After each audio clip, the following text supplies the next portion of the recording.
Hello, everyone. Ooh, one second.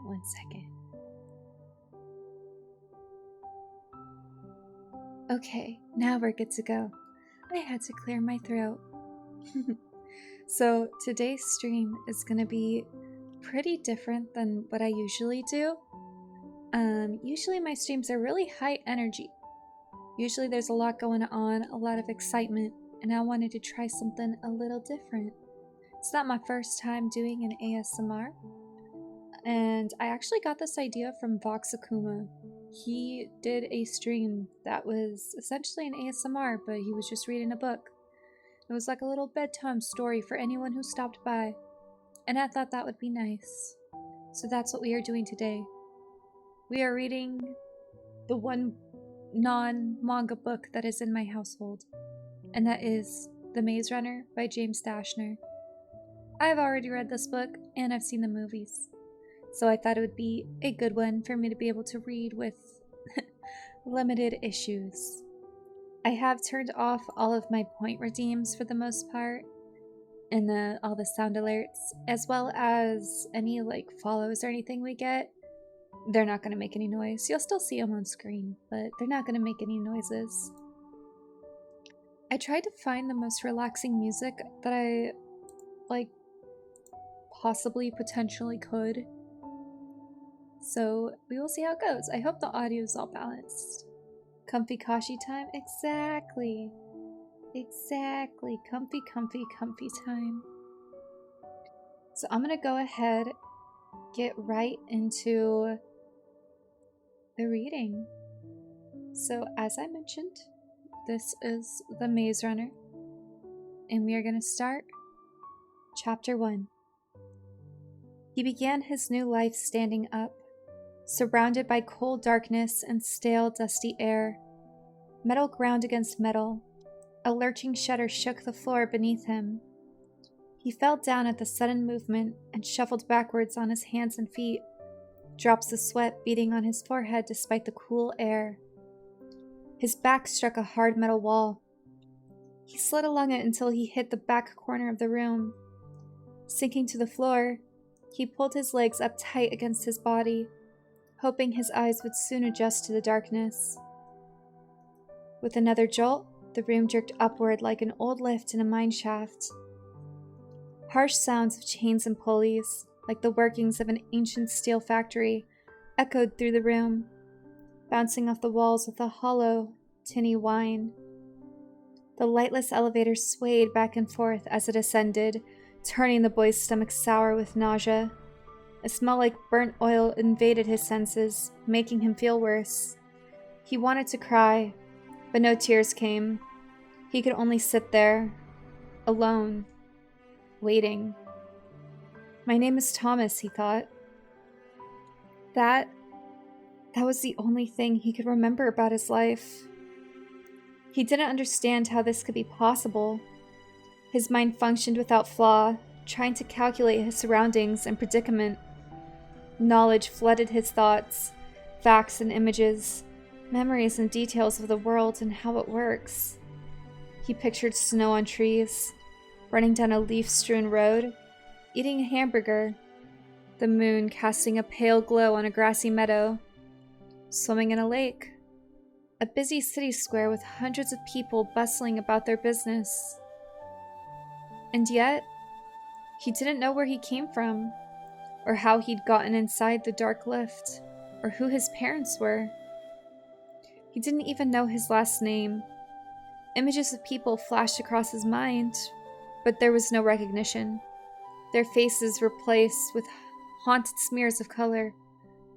He couldn't think of one person he knew, or recall a single conversation. The room continued at its ascent, swaying. Thomas grew immune to the ceaseless rattling of the chains that pulled him upward. A long time passed. Minutes stretched into hours, although it was impossible to know for sure because every second seemed like an eternity. No, he was smarter than that. Trusting his instincts, he knew he'd been moving for roughly half an hour. Strangely enough, he felt his fear whisked away like a swarm of gnats caught in the wind, replaced by an intense curiosity. He wanted to know where he was and what was happening. With a groan and then a clonk, the rising room halted. The sudden change jolted Thomas from his huddled position and threw him across the hard floor. As he scrambled to his feet, he felt the room sway less and less until it finally stilled. Everything fell silent. A minute passed. 2. He looked in every direction but saw only darkness. He felt along the walls again, searching for a way out. But there was nothing, only the cool metal. He groaned in frustration, his echo amplified through the air like the haunted moan of death. It faded, and silence returned. He screamed, called for help, pounded on the walls with his fists. Nothing. Thomas backed into the corner once again, folded his arms and shivered, and the fear returned. He felt a worrying shudder in his chest, as if his heart wanted to escape, to flee his body. Someone, help me, he screamed, each word ripped his throat raw. A loud clank rang out above him, and he sucked in a startled breath as he looked up. A straight line of light appeared across the ceiling of the room, and Thomas watched as it expanded. A heavy grating sound revealed double sliding doors being forced open. After so long in darkness, the light stabbed his eyes. He looked away, covering his face with both hands. He heard noises above, voices, and the fear squeezed his chest. Look at that shank. How old is he? Looks like a clunk in a t-shirt. You're the clunk, shuckface. Dude, it smells like feet down there. Hope you enjoyed the one-way trip, Greenie. Ain't no ticket back, bro. Thomas was hit with a wave of confusion, blistered with panic. The voices were odd, tinged with echo. Some of the words were completely foreign. Others felt familiar.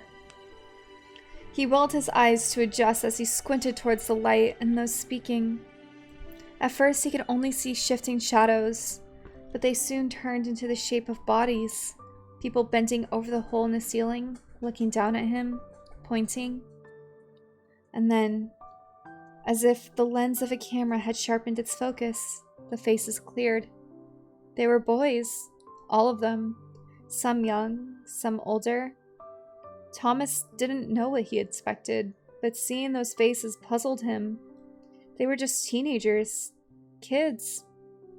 Some of his fear melted away, but not enough to calm his racing heart. Someone lowered a rope from above, the end of it tied into a big loop. Thomas hesitated, then stepped into it with his right foot and clutched the rope as he was yanked towards the sky. Hands reached down. Lots of hands, grabbing him by his clothes, pulling him up. The world seemed to spin, a swirling mist of faces and color and light.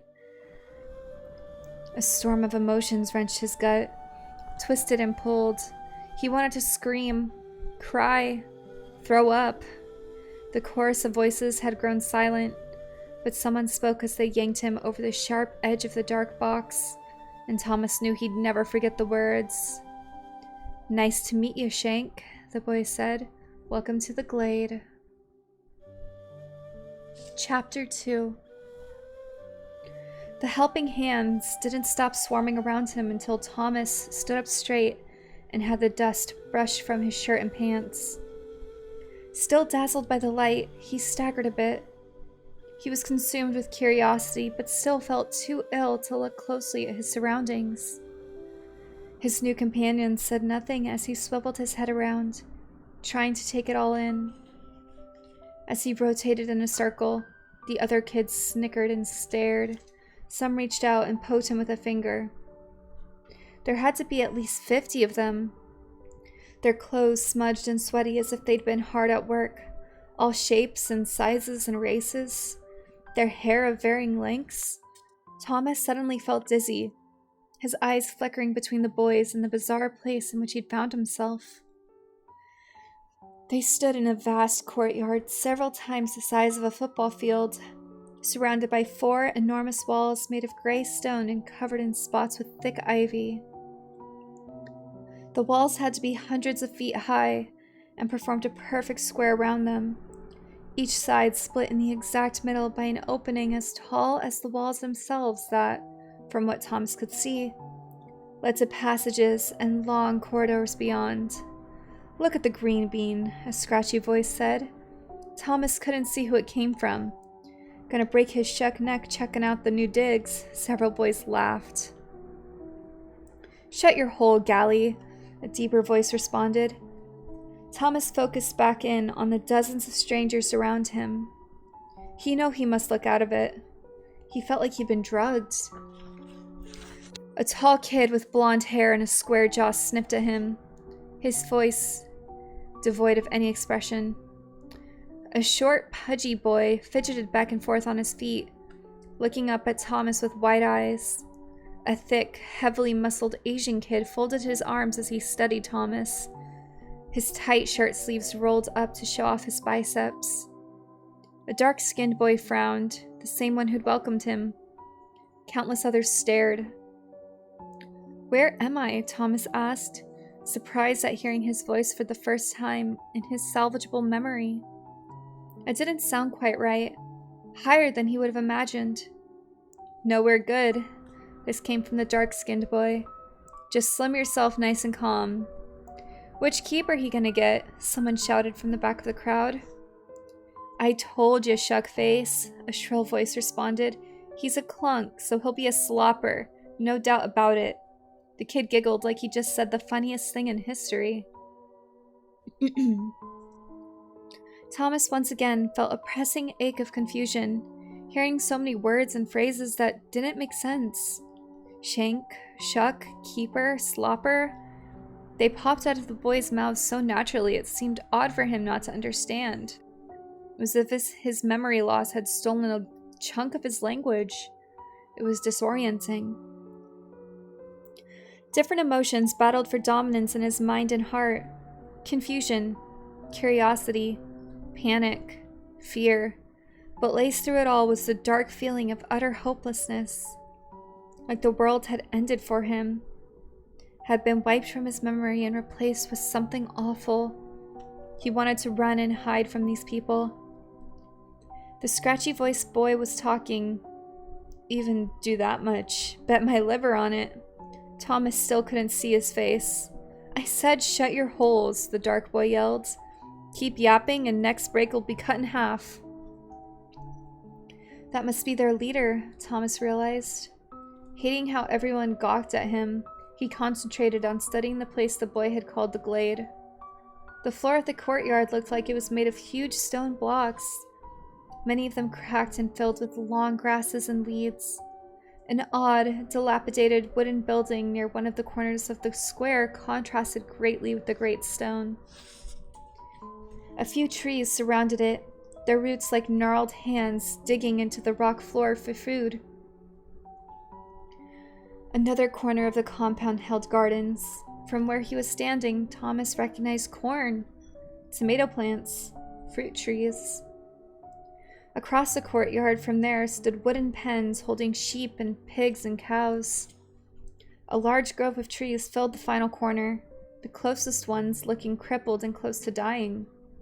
The sky overhead was cloudless and blue, but Thomas could see no sign of the sun despite the brightness of the day. The creeping shadows of the walls didn't reveal the time or direction. It could be early morning or late afternoon. As he breathed in deeply, trying to settle his nerves, a mixture of smells bombarded him. Freshly turned dirt, manure, pine, something rotten, and something sweet. Somehow he knew that these were the smells of a farm. Thomas looked back at his captors, feeling awkward but desperate to ask questions. Captors, he thought. Then, why did that word pop into my head? He scanned their faces, taking in each expression, judging them. One boy's eyes, flared with hatred, stopped him cold, He looked so angry. Thomas wouldn't have been surprised if the kid came at him with a knife. He had black hair, and when they made eye contact, the boy shook his head and turned away, walking toward a greasy iron pole with a wooden bench next to it. A multicolored flag hung limply at the top of the pole, no wind to reveal its pattern. Shaken, Thomas stared at the boy's back until he turned and took a seat. Thomas quickly looked away. Suddenly, the leader of the group, perhaps he was 17, took a step forward. He wore normal clothes, black t-shirt, jeans, tennis shoes, a digital watch. For some reason, the clothing here surprised Thomas. It looked like everyone should be wearing something more menacing, like prison garb. The dark-skinned boy had short cropped hair, his face clean-shaven, but other than the permanent scowl, there was nothing scary about him. "It's a long story, Shank," the boy said. "Piece by piece you'll learn. I'll be taking you on the tour tomorrow. Till then, just don't break anything." He held a hand out. "Name's Albie." He waited, clearly wanting to shake hands. Thomas refused. Some instincts took over his actions, and without saying anything, he turned away from Albie and walked to a nearby tree, where he plopped down to sit with his back against the rough bark. Panic swelled inside him once again, almost too much to bear. But he took a deep breath and forced himself to try to accept the situation. Just go with it, he thought. You won't figure anything out if you give in to fear. "Then tell me," Thomas called out, struggling to keep his voice even. "Tell me the long story." Albie glanced at the friends closest to him, rolling his eyes, and Thomas studied the crowd again. His original estimate had been close. There were probably 50 to 60 of them, ranging from boys in their mid-teens to young adults like Albie, who seemed to be one of the oldest. At that moment, Thomas realized with a sickening lurch that he had no idea how old he was. His heart sank at the thought. He was so lost he didn't even know his own age. "Seriously?" he said, giving up on the show of courage. "Where am I?" Albie walked over to him and sat down cross-legged. The crowd of boys followed and packed in behind. Heads popped up here and there, kids leaning in every direction to get a better look. "If you ain't scared," Albie said, "you ain't human. Act any different and I'd throw you off the cliff because it'd mean you're a psycho." "The cliff?" Thomas asked, blood draining from his face. "Shuck it," Albie said, rubbing his eyes. "Ain't no way to start these conversations. You get me?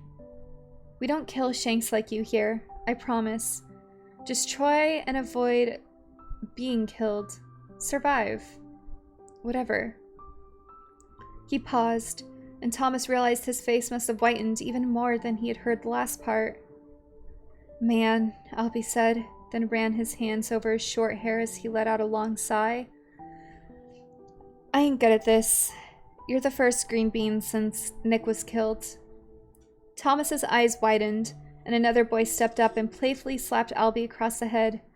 "Wait for the bloody tour, Albie," he said, his voice thick with an odd accent. "Kid's gonna have a buggin' heart attack." Nothing even been heard yet. He bent down and extended his hand toward Thomas. "Name's Newt, Greenie, and we'd all be right cheery if you'd forgive our clunk-for-brains new leader here." Thomas reached out and shook the boy's hand. He seemed a lot nicer than Albie. Newt was taller than Albie too, but looked to be a year or so younger.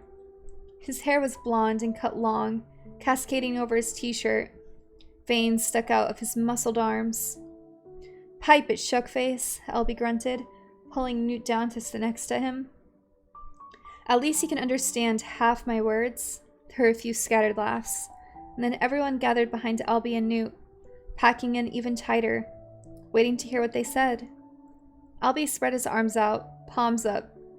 "This place is called the Glade, alright? It's where we live, where we eat, where we sleep. We call ourselves the Gladers. That's all you—" "Who sent me here?" Thomas demanded, fear finally giving away to anger. "How'd—" But Albie's hand shot out before he could finish. grabbing Thomas by the t-shirt as he leaned forward on his knees. "Get up, Shank. Get up." Albie stood, pulling Thomas with him. Thomas finally got his feet under him, scared all over again. He backed against the tree, trying to get away from Albie, who stayed right in his face. "No interruptions, boy," Albie shouted. "Whacker, if we told you everything, you'd die on the spot right after you clunked your pants. Baggers drag you off. You ain't no good to us then, are ya?" "I don't even know what you're talking about," Thomas said slowly, shocked at how steady his voice sounded. Newt reached out and grabbed Albie by the shoulders. "Albie, lay off a bit. You're hurting more than helping, you know?" Albie let go of Thomas's shirt and stepped back, his chest heaving with breaths. "Ain't got time to be nice, Green Bean. Old life's over, new life's begun. Learn the rules quick, listen, don't talk. You get me?" Thomas looked over at Newt, hoping for help. Everything inside him churned and hurt. The tears that had yet to come burned his eyes. Newt nodded. "Greenie, you get him, right?" He nodded again. Thomas fumed, wanted to punch somebody, but he simply said, "Yeah." "Good that," Albie said. "First day, that's what today is for you, Shank. Night's coming. Runners will be back soon. The box came late today. Ain't got time for the tour. Tomorrow morning, right after the wake-up," he turned toward Newt. "Get him in bed, get him to sleep."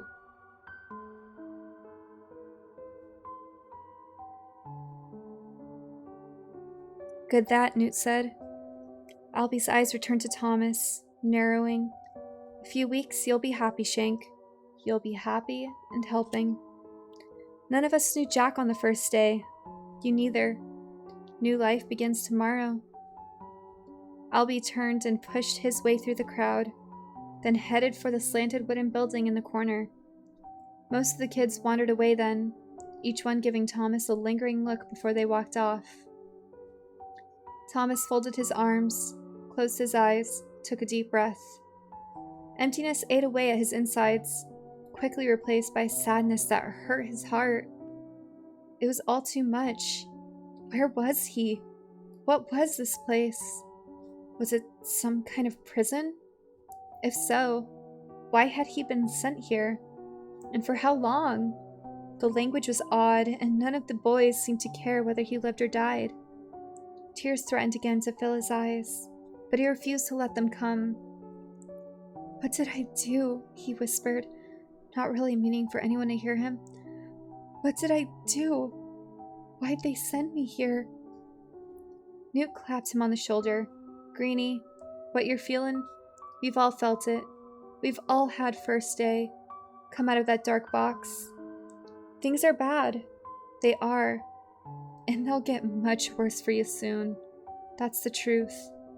But down the road a piece, you'll be fighting true and good. I can tell you're not a bloody sissy." "Is this a prison?" Thomas asked. He dug in the darkness of his thoughts, trying to find a crack to his past. "Done asked 4 questions, haven't ya?" Newt replied. "No good answers for ya. Not yet, anyway. Best be quiet now. Accept the change. Morn comes tomorrow." Thomas said nothing, his head sunk, his eyes staring at the cracked, rocky ground. A small, line-leafed weeds ran across the edge of one of the stone blocks. Tiny yellow flowers peeping through as if searching for the sun, long disappeared behind the enormous walls of the glade. "Chuck'll be a good fit for you," Newt said. "Wee little fat shank, but nice sap when all's said and done. Stay here, I'll be back." Newt had barely finished his sentence when a sudden piercing scream ripped through the air. High and shrill, the barely human shriek echoed across the stone courtyard. Every kid in sight turned to look toward the source. Felt his blood turn to icy slush as he realized that the horrible sound came from the wooden building. Even Newt had jumped as if startled, his forehead creasing in concern. "Shuck it," he said. "Can't the bloody medjacks handle that boy for 10 minutes without needing my help?" He shook his head and lightly kicked Thomas on the foot. Fine, Chucky. Tell him he's in charge of your sleeping arrangements. And then he turned and headed in the direction of the building, running. Thomas slid down the rough face of the tree until he sat on the ground again. He shrank back against the bark and closed his eyes, wishing he could wake up from the terrible, terrible dream. I'm gonna drink some water. I'll probably drink water every 2 chapters.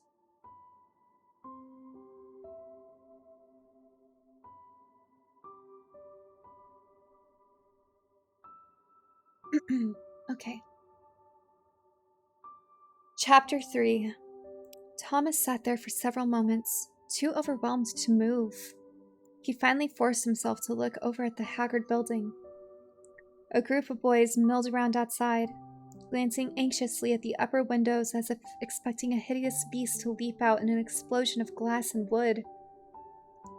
A metallic clicking sound from the branches above grabbed his attention, made him look up. A flash of silver and red light caught his eyes. Just before disappearing around the trunk to the other side, he scrambled to his feet and walked around the tree, craning his neck for a sign of whatever he'd heard.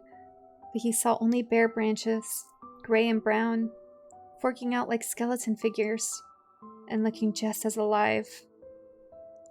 That was one of them beetle blades, someone said. Thomas turned to his right to see a kid standing nearby, short and pudgy, staring at him. He was young, probably the youngest of any in the group he'd seen so far, maybe 12 or 13 years old. His brown hair hung down over his ears and neck, scraping the tops of his shoulders.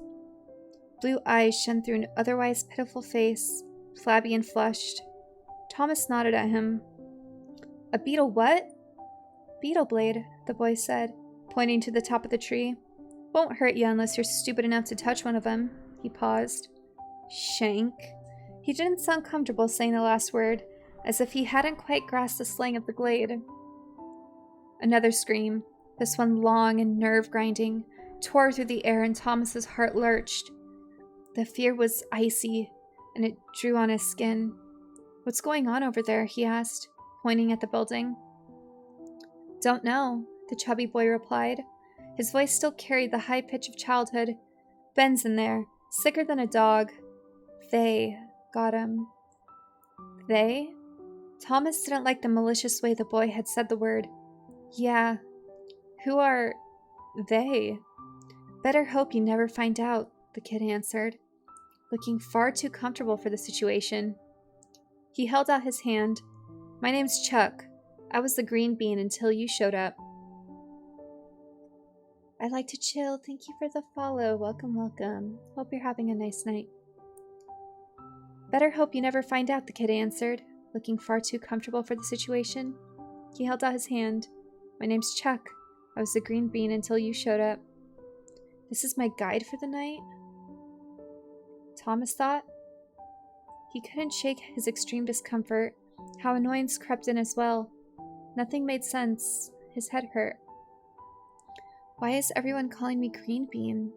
He asked, shaking Chuck's hand quickly, then letting go. 'Cause you're the newest newbie. Chuck pointed at Thomas and laughed. Another scream came from the house. A sound like a starving animal being tortured. AI? No, it's not AI. I'm real. No, but it is ASMR. Is this AI? No, it's not AI. I am real. I promise you. Thank you for stopping by again.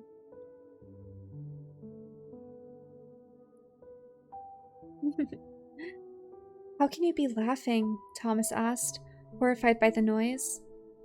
It sounds like someone's dying in there. He'll be okay. No one dies if they make it back in time to get the serum. It's all or nothing. Dead or not dead, just hurts a lot. This gave Thomas pause. What hurts a lot? Chuck's eyes wandered as if he wasn't sure what to say. Getting stung by the grievers. Grievers? Thomas was only getting more and more confused. Stung? Grievers? The words had a heavy weight of dread to them, and he suddenly wasn't so sure he wanted to know what Chuck was talking about. Chuck shrugged, then looked away. eyes rolling. Thomas sighed in frustration and leaned back against the tree. "Looks like you barely know more than I do," he said. But he knew it wasn't true. His memory loss was strange. He mostly remembered the workings of the world, but emptied of specifics, faces, names. Like a book completely intact but missing one word in every dozen, making it a miserable, confusing read. He didn't even know his age. "Chuck, how old do you think I am?" The boy scanned him up and down. "I'd say you're 16, and in case you were wondering, 5'9", brown hair. Oh, and ugly as fried liver on a stick." He snorted a laugh. Thomas was so stunned he'd barely heard the last part. 16? He was 16? He felt much older than that. "Are you serious?" He paused, searching for words. "How?" He didn't even know what to ask. "Don't worry. You'll be all whacked for a few days. Then you'll get used to this place. I have. We live here. This is it. Better than living in a pile of clunk." He squinted, maybe anticipating Thomas's question. "Clunk's another word for poo. Poo makes a clunk sound when it falls in our pea pots." Thomas looked at Chuck, unable to believe he was having this conversation. "That's nice," was all he could manage. He stood up and walked past Chuck toward the old building. Shack was a better word for the place. It looked 3 or 4 stories high and about to fall down at any minute. A crazy assortment of logs and boards and thick twine and windows seemingly thrown together at random. The massive ivy-strewn stone walls rising up behind it. As he moved across the courtyard, the distinct smell of firewood and some kind of meat cooking made his stomach grumble. Knowing now that it was just a sick kid doing the screaming made Thomas feel better, until he thought about what had caused it. "What's your name?" Chuck asked from behind, running to catch up. "What?" "Your name. You still haven't told us, and I know you remembered that much." "Thomas." He barely heard himself say it. His thoughts had spun in a new direction. If Chuck was right, he just discovered a link to the rest of the boys, a common pattern to their memory losses. They all remembered their names. Why not their parents' names? Why not a friend's name? Why not their last names? "Nice to meet you, Thomas," Chuck said. "Don't you worry. I'll take care of you. I've been here a whole month and I know the place inside out. You can count on Chuck, okay?" Thomas had almost reached the front door of the shack and the small group of boys congregating there when he was hit by a sudden and surprised rush of anger. He turned to face Chuck. "You can't even tell me anything. I wouldn't call that taking care of me." He turned back toward the door, intent on going inside to find some answers. Where this sudden courage and resolve came from, he had no idea. Chuck shrugged. "Nothing I say will do you any good. I'm basically still a newbie too, but I can be your friend." "I don't need friends," Thomas interrupted. He'd reached the door, an ugly slab of sun-faded wood, and he pulled it open to see several stoic-faced boys standing at the foot of the crooked staircase, the steps and railings twisted and angled in all directions. Dark wallpaper covered the walls of the foyer and hallway, half of it peeling off. The only decorations in sight were a dusty vase on a 3-legged table and a black and white picture of an ancient woman dressed in an old-fashioned white dress. It reminded Thomas of a haunted house from a movie or something. There were even planks of wood missing from the floor. The place reeked of dust and mildew, a big contrast to the pleasant smells outside. Flickering fluorescent lights shone from the ceiling. He hadn't thought of it yet, but he had to wonder where the electricity came from in a place like the Glade. He stared at the old woman in the picture. Had she lived here once? Taking care of these people? "Hey, look, it's the green bean," one of the older boys called out. With a start, Thomas realized it was a black-haired guy who'd given him the look of death earlier. He looked like he was 15 or so, tall and skinny. His nose was the size of a small fist and resembled a deformed potato. This shank probably clunked his pants when he heard old Benny's baby scream like a girl. Need a new diaper, Shuckface? My name's Thomas. He had to get away from this guy. Without another word, he made for the stairs. Only because they were close. Only because he had no idea what to do or say. But the bully stepped in front of him, holding a hand up. Hold on there, Greenie. He jerked a thumb in the direction of the upper floor. Newbies aren't allowed to see someone who's been taken. Newt and Albie won't allow it. What's your problem? Thomas asked, trying to keep the fear out of his voice, trying not to think what the kid had meant by taken. I don't even know where I am. All I want is some help. Listen to me, Green Bean. The boy wrinkled up his face, folded his arms.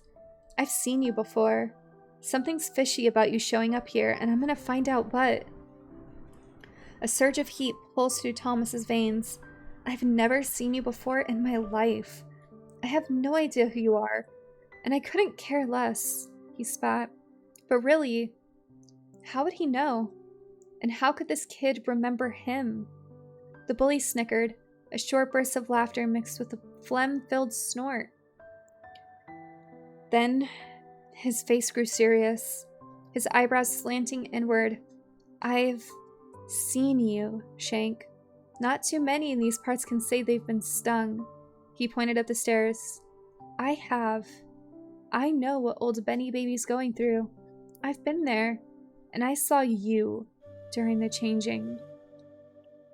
He reached out and poked Thomas in the chest. And I bet your first meal from Fry Pan that Benny'll say he's seen you too. Thomas refused to break eye contact, but decided to say nothing. Panic ate at him once again. Would things ever stop getting worse? Griever got you wet on yourself? The boy said through a sneer. A little scared now? Don't want to get stung, do ya? There was that word again. Stung. Thomas tried not to think about it and pointed up the stairs, from where the moans of the sick kid echoed through the building. If Newt went up there, then I want to talk to him. The boy said nothing, stared at Thomas for several seconds. Then he shook his head. You know what? You're right, Tommy. I wouldn't be so mean to newbies. Go on upstairs and I'm sure Albie and Newt will fill you in.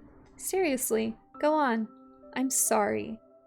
He lightly slapped Thomas's shoulder, then stepped back, gesturing up the stairs. But Thomas knew the kid was up to something. Losing parts of your memory didn't make you an idiot. What's your name? Thomas asked, stalling for time while he tried to decide if he should go up after all. Gally.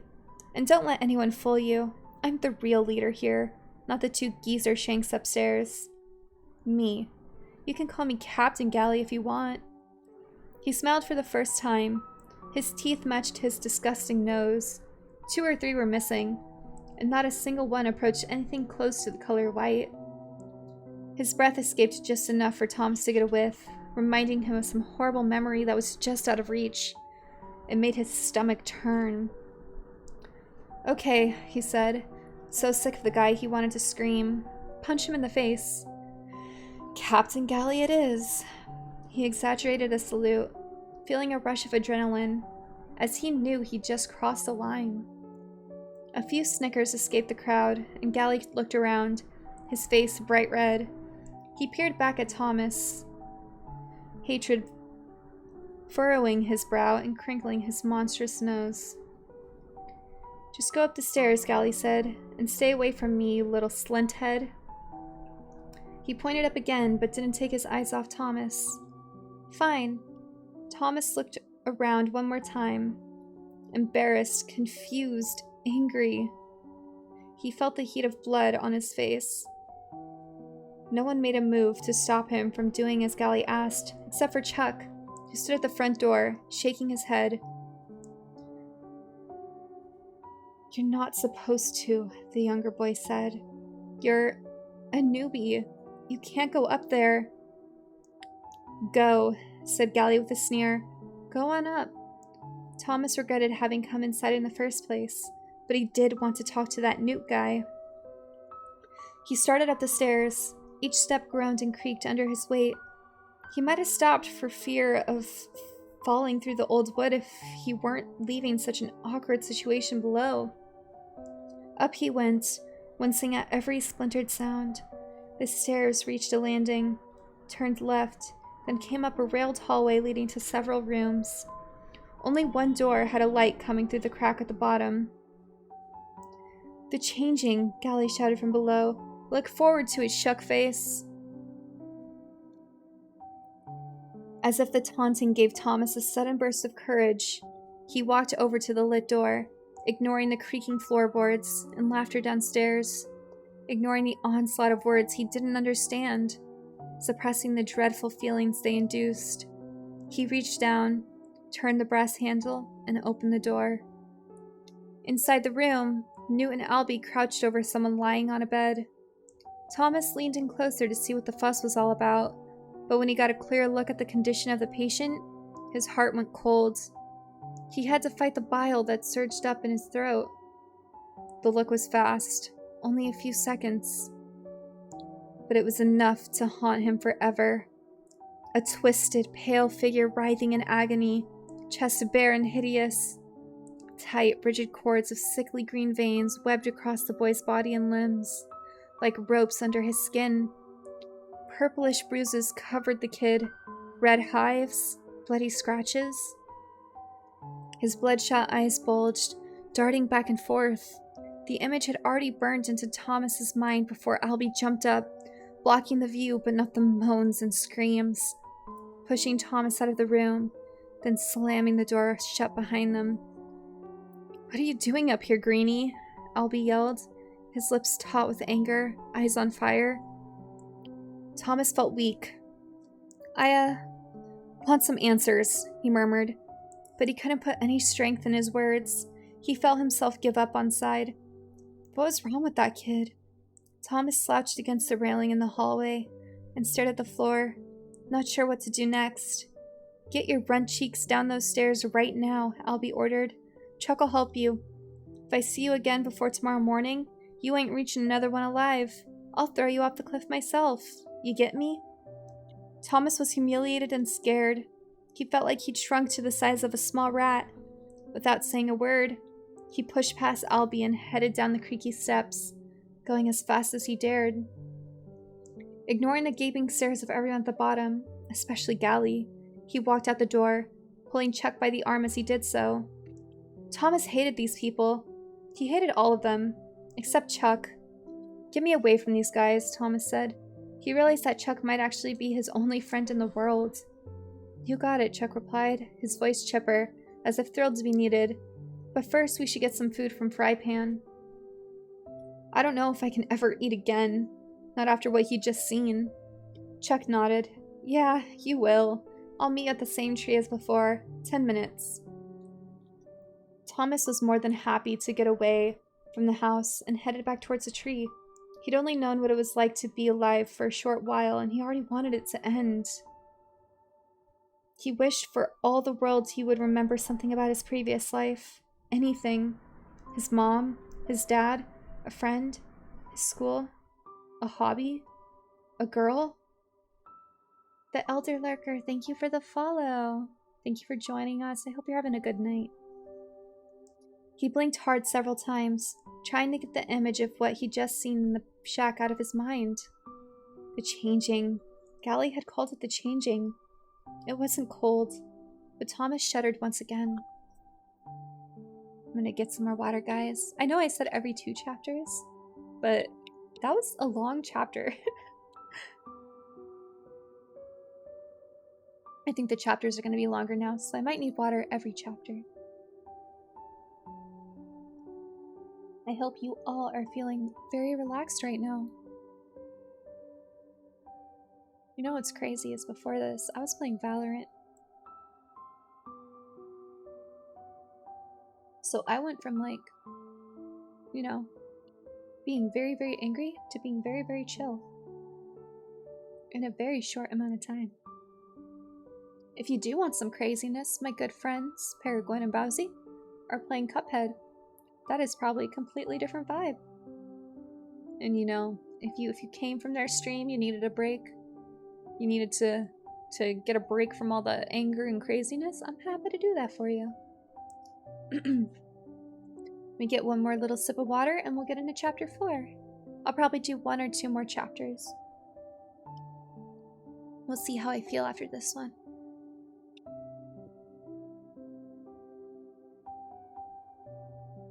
Why does every VTuber play Val? I think it's just a popular game.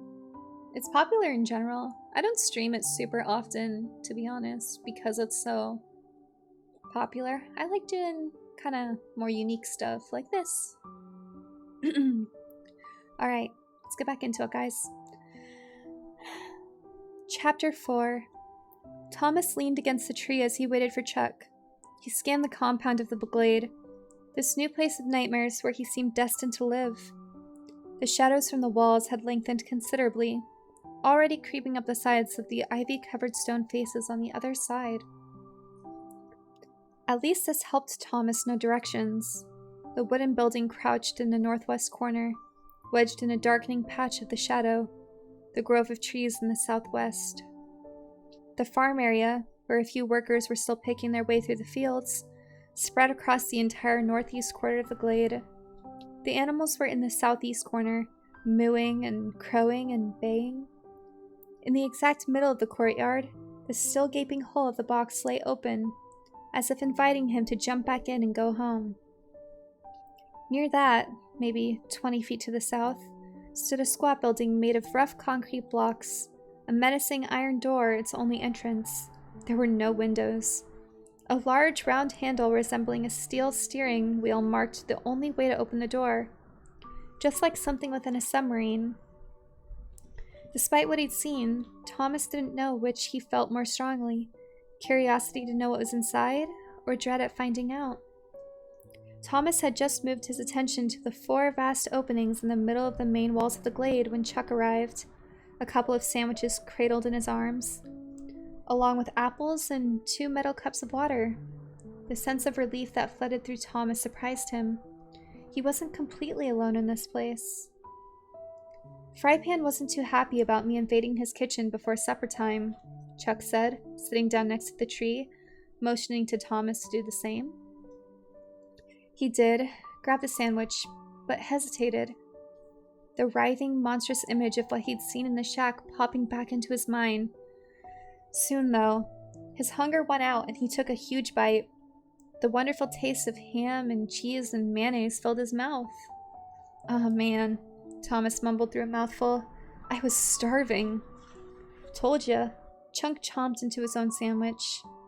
Another couple of bites, Thomas finally asked a question that had been bothering him. What's actually wrong with the Ben guy? He doesn't even look human anymore. Chuck glanced over at the house. Don't really know, he muttered absently. I didn't see him. Thomas could tell the boy was being less than honest, but decided not to press him. Well, you don't want to see him, trust me.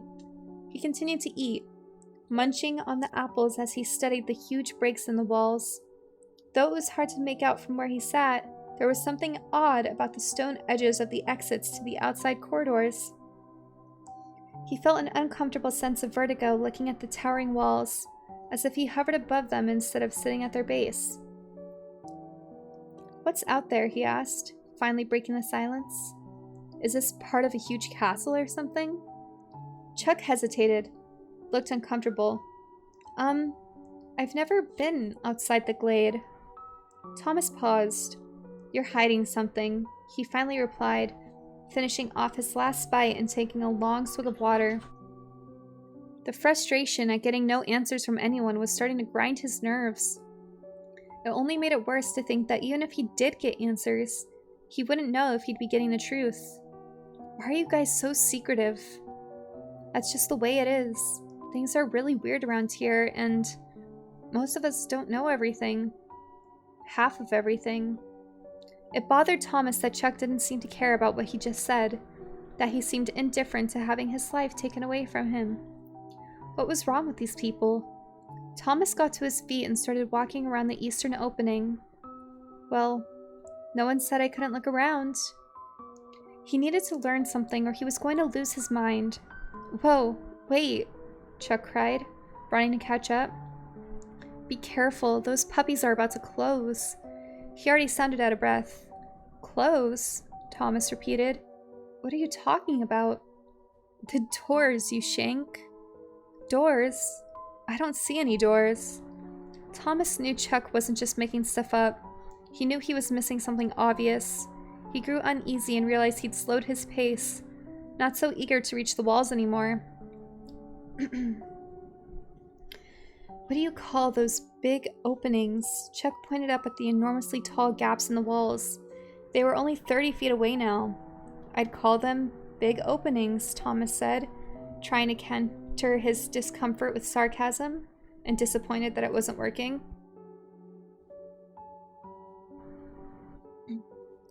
Well, they're doors, and they close up every night.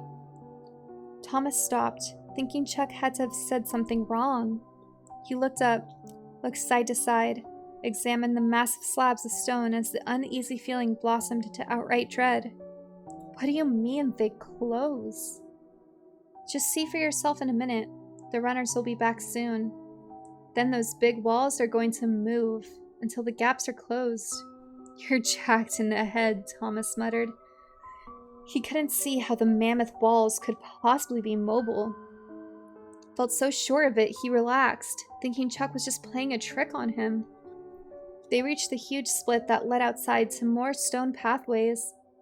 Thomas gaped, his mind emptying of thought as he saw it all firsthand. This is called the East Door, Chuck said, as if proudly revealing a piece of art he created. Thomas barely heard him, shocked by how much bigger it was up close. At least 20 feet across, the break in the wall went all the way to the top, far above. The edges that bordered the vast opening were smooth, except for one odd, repeating pattern on both sides.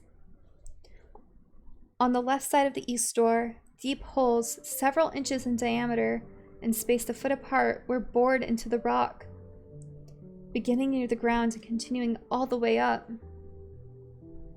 On the right side of the door, foot-long rods jutted out from the wall edge, also several inches in diameter, in the same pattern as the holes facing them on the other side. The purpose was obvious. Are you kidding? Thomas asked, the dread slamming back into his gut. You weren't playing with me? The walls really move? What else would I have meant? Thomas had a hard time wrapping his mind around the possibility. I don't know. I figured there was a door that swung shut or a little mini wall that slid out of the big one. How could these walls move? They're huge and they look like they've been standing here for 1,000 years. And the idea of those walls closing and trapping him inside this place they called the glade was downright terrifying. Chuck threw his arms up, clearly frustrated. I don't know, they just move. Makes one heck of a grinding noise. Same thing happens out in the maze. Those walls shift every night too. Thomas, his attention suddenly snapped up by a new detail, turned to face the younger boy. What did you just say? Huh? You just called it a maze. You said same thing happens out in the maze. Chuck's face reddened.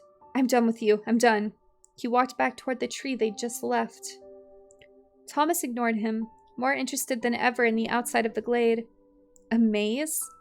In front of him, through the east door, he can make out passages leading to the left, to the right, and straight ahead. And the walls of the corridors were similar to those that surrounded the glade. The ground made of the same massive stone blocks as in the courtyard. The ivy seemed even thicker out there. In the distance, more breaks in the walls led to other paths, and farther down, maybe 100 yards or so away, the straight passage came to a dead end. Looks like a maze, Thomas whispered, almost laughing to himself.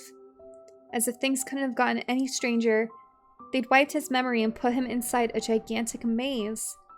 It was all so crazy, it really did seem funny. His heart skipped a beat when a boy unexpectedly appeared around a corner up ahead, entering the main passage from one of the offshoots to the right, running toward him in the glade. Covered in sweat, his face red, clothes sticking to his body, the boy didn't slow, hardly glancing at Thomas as he went past. He headed straight for the squat concrete building located near this box. Thomas turned as he passed, his eyes riveted to the exhausted runner, unsure why this new development surprised him so much. Why wouldn't people go out and search the maze? Then he realized others were entering through the remaining 3 glade openings, all of them running and looking as ragged as the guy who just whisked by him. There couldn't be much good about the maze if these guys came back looking so weary and worn. He watched, curious, as they met at the big iron door of the small building. One of the boys turned the rusty wheel handle, grunting with the effort. Chuck had said something about runners earlier. What had they been doing out there? The big door finally popped open, and with a deafening squeal of metal against metal, the boys swung it wide. They disappeared inside, pulling it shut behind them with a loud clonk. Thomas stared, his mind churning to come up with any possible explanation for what he just witnessed.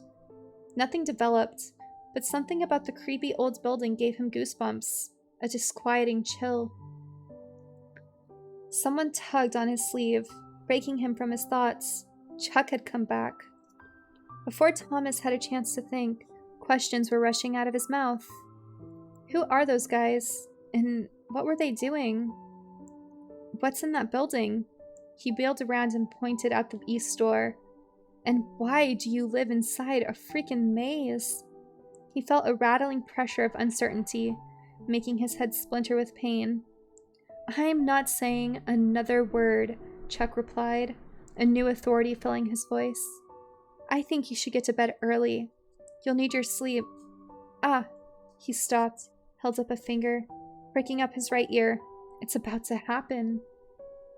What? Thomas asked, thinking it kind of strange that Chuck was suddenly acting like an adult instead of the little kid desperate for a friend he'd been only moments earlier. A loud boom exploded through the air, making Thomas jump. It was followed by a horrible crunching, grinding sound. He stumbled backward, fell to the ground. It felt as if the whole earth shook. He looked around, panicked. The walls were closing. The walls were really closing, trapping him inside the glade. An onrushing sense of claustrophobia stifled him, compressed his lungs, as if water filled their cavities. Calm down, Greenie, Chuck yelled over the noise. It's just the walls. Thomas barely heard him, too fascinated, too shaken by the closing of the doors. He scrambled to his feet and took a trembling steps back for a better view, finding it hard to believe that his eyes were seeing this.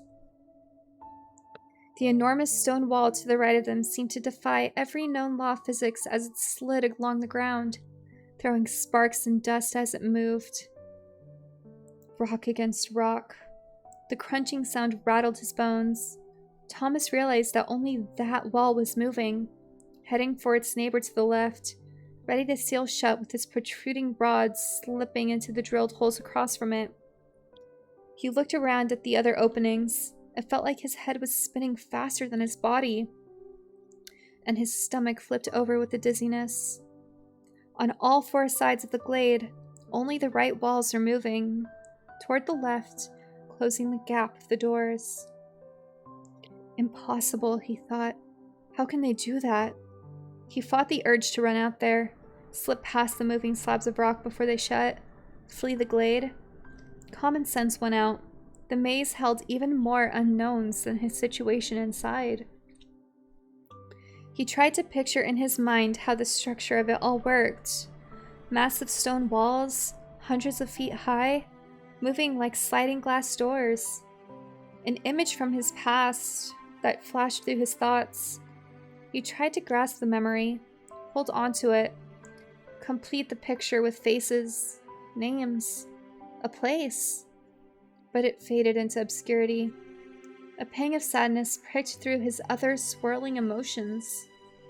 He watched as the right wall reached the end of its journey, its connecting rods finding their mark and entering without a glitch.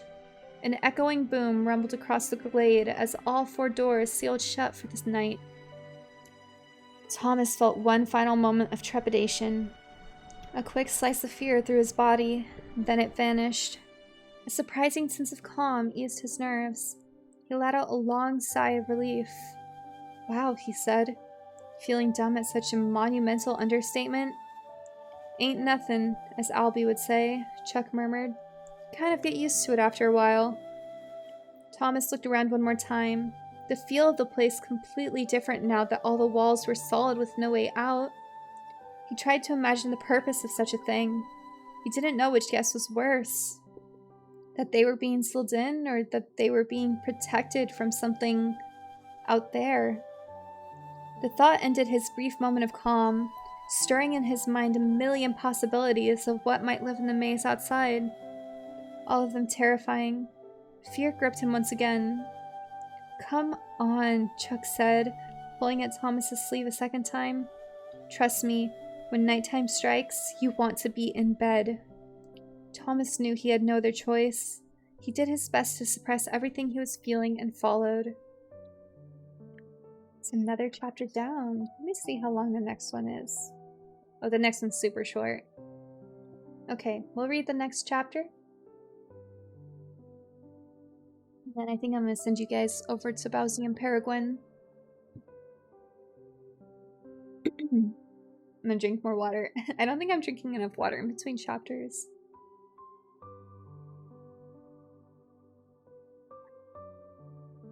I'm going to have to get some, like, hot tea after this.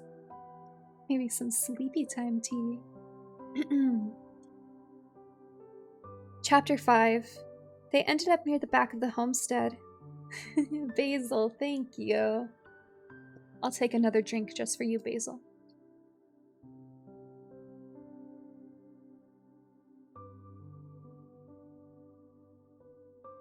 That was what Chuck called the leaning structure of wooden windows, and a dark shadow between the building and the stone wall behind it. Where are we going? Thomas asked, still feeling the weight of seeing those walls close, thinking about the maze, the confusion, the fear. He told himself to stop or he'd drive himself crazy. Trying to grasp a sense of normalcy, he made a weak attempt at a joke. If you're looking for a good night kiss, forget it. Chuck didn't miss a beat. Just shut up and stay close. Thomas let out a big breath and shrugged before following the younger boy along the back of the building. They tiptoed until they came upon a small, dusty window, a soft beam of light shining through onto the stone and ivy. Thomas heard someone moving around inside. The bathroom, Chuck whispered. So? A thread of unease stitched along Thomas's skin. I love doing this to people. Gives me great pleasure before bedtime. Doing what? Something told Thomas Chuck was up to no good. Maybe I should... Just shut your mouth and watch. Chuck quietly stepped onto a big wooden box that sat right under the window. He crouched so that his head was positioned just below where the person on the inside would be able to see him. Then he reached up with his hand and lightly tapped on the glass. This is stupid, Thomas whispered. There couldn't possibly be a worse time to play a joke. New or Albie could be in there. I don't want to get in trouble. I just got here. Chuck suppressed a laugh by putting his hand over his mouth. Ignoring Thomas, he reached up and tapped the window again. A shadow crossed the light, then the window slid open. Thomas jumped to hide, pressing himself against the back of the building as hard as he could. He just couldn't believe he'd been suckered into playing a practical joke on somebody. The angle of vision from the window protected him for the moment, but he knew he and Chuck would be seen if whoever was in there pushed his head outside to get a better look. Who's that? Yelled the boy in the bathroom, his voice scratchy and laced with anger. Thomas had to hold in a gasp when he realized it was Gally. He knew that voice already. Without warning, Chuck suddenly popped his head up toward the window and screamed at the top of his lungs. A loud crash from inside revealed that the trick had worked, and the litany of swear words following it let them know that Gally was none too happy about it. Thomas was struck with an odd mix of horror and embarrassment. I'm gonna kill you, Shuckface, Gally yelled. But Chuck was already off the box and running toward the open glade.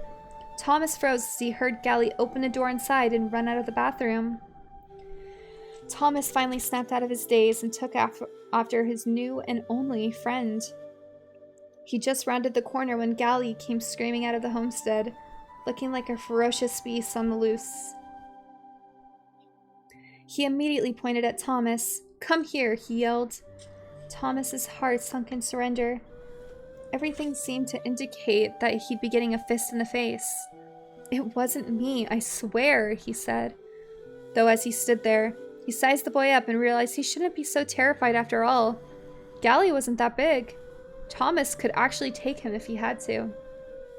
"Wasn't you?" Gally snarled. He ambled up to Thomas slowly and stopped right in front of him. "Then how do you know there was something you didn't do?" Thomas didn't say anything. He was definitely uncomfortable, but not nearly as scared as a few moments earlier. "I'm not a dong, Greenie," Gally spat. "I saw Chuck's fat face in the window." He pointed again, this time right at Thomas's chest. "But you better decide right quick who you want as your friends and enemies. Hear me? One more trick like that? I don't care if it's your sissy idea or not. There'll be blood spilled. You got that, newbie?" But before Thomas could answer, Gally'd already turned to walk away. Thomas just wanted this episode over. "Sorry," he muttered, wincing at how stupid it sounded. "I know you," Gally added without looking back. "I saw you in the changing, and I'm gonna figure out who you are." Thomas watched as the bully disappeared back into the homestead. He couldn't remember much, but something told him he'd never disliked someone so strongly. He was surprised by how much he truly hated the guy. He really, really hated him.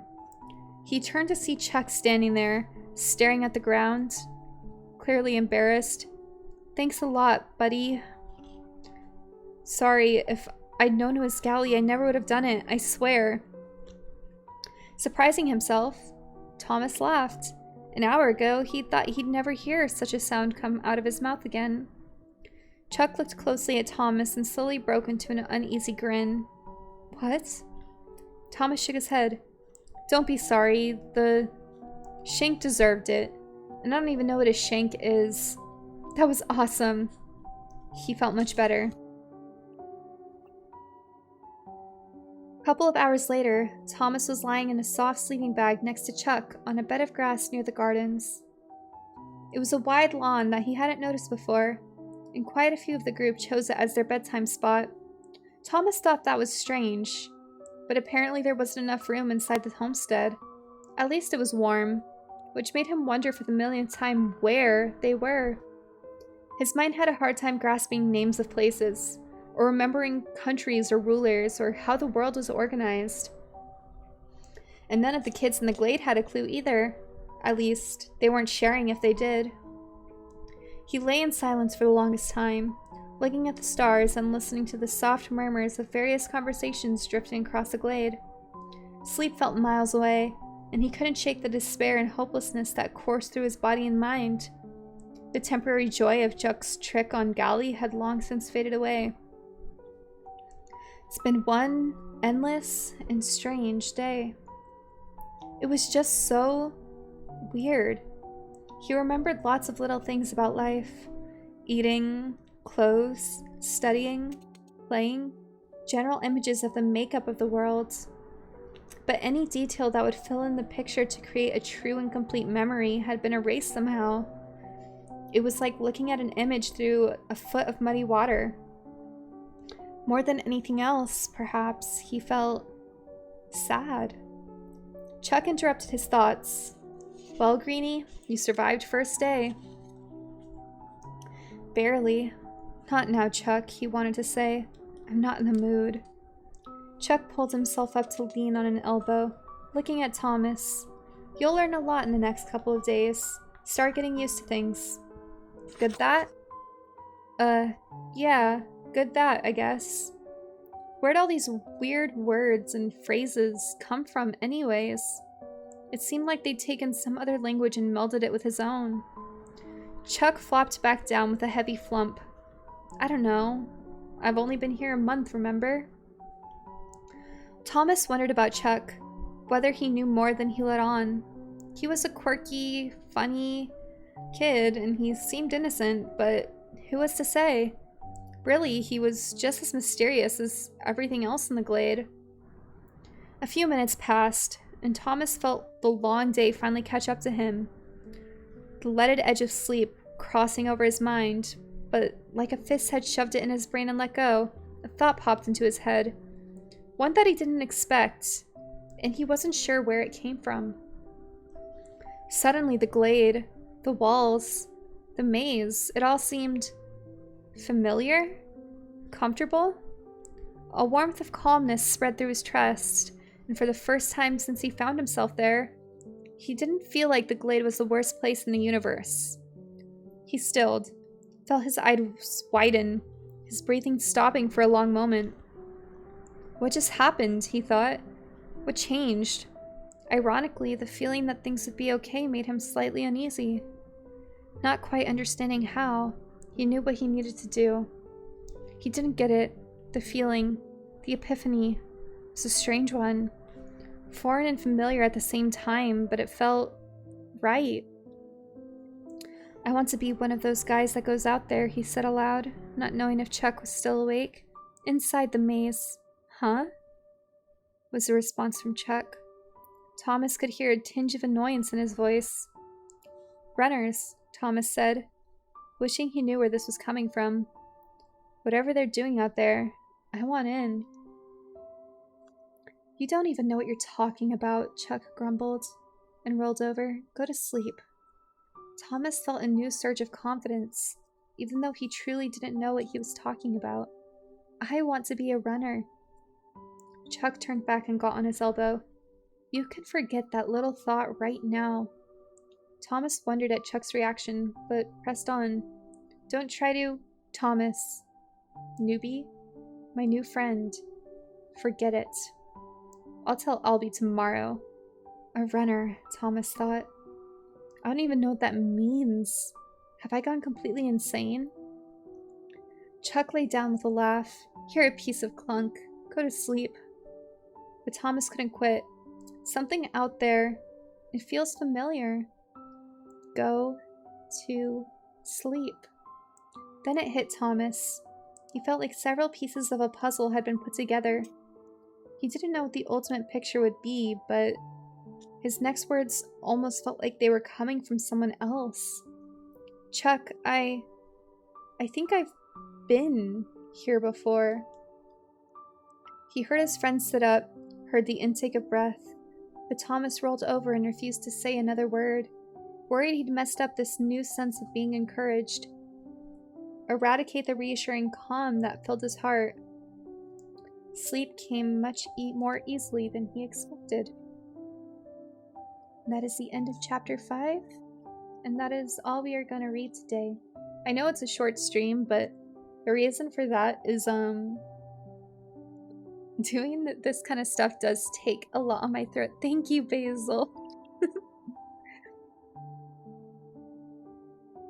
Thank you for stretchies. Yeah, I knew the stream was going to be shorter because I talk a lot in my normal streams, but it's not forcing my voice in a certain tone, and it's not talking on end and enunciating my words. But I hope you guys enjoyed this. I know it's very, very different from everything I usually do. Kind of the opposite of my usual content. But it's something I definitely wanted to try. And I think a few people liked it, so that's good. I'm going to send you guys over to Paraguin, which is going to be an entire mood switch. So if you guys don't want the craziness of their Cuphead stream, you can go to bed, but you should check them out. They are very, very fun people. I enjoyed it very much. I'm glad. Thank you for stopping by. So we're going to read them. Thank you guys again for stopping by. I will be uploading this VOD to my YouTube. If you ever need like a sleepy bedtime story, you can come back to it, and I'll look into doing more stuff like this in the future. Until next time, bye!